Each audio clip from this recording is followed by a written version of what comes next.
Amigos, boa notícia. Deus considera feliz, bem-sucedido um grupo de pessoas.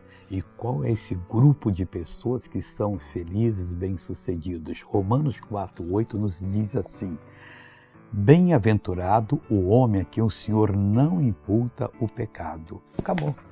Deus não imputou o pecado, você é bem-aventurado. Você nunca vai sucumbir debaixo do poder maligno. Ao contrário, você vai ser uma bênção. O pecado existe em toda parte. Se você não se importa com o seu destino eterno, do seu lado esquerdo e direito você vai encontrar. Na sua família você vai encontrar pecado. Mas isso é tão nojento, porque isso vai roubar de você a felicidade eterna. Faça qualquer coisa para você não se perder no dia do juízo. Viva de uma maneira limpa e se errou, confesse. Recomece tudo para você ser uma verdadeira bênção. E você será essa bênção.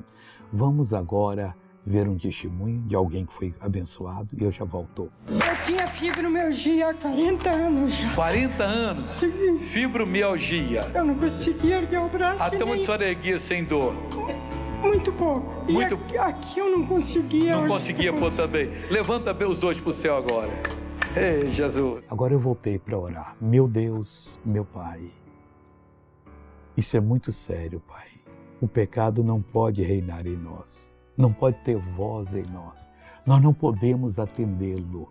E, Pai querido, agora eu amarro toda a ação do diabo contra essa pessoa e digo, vá embora, desapareça.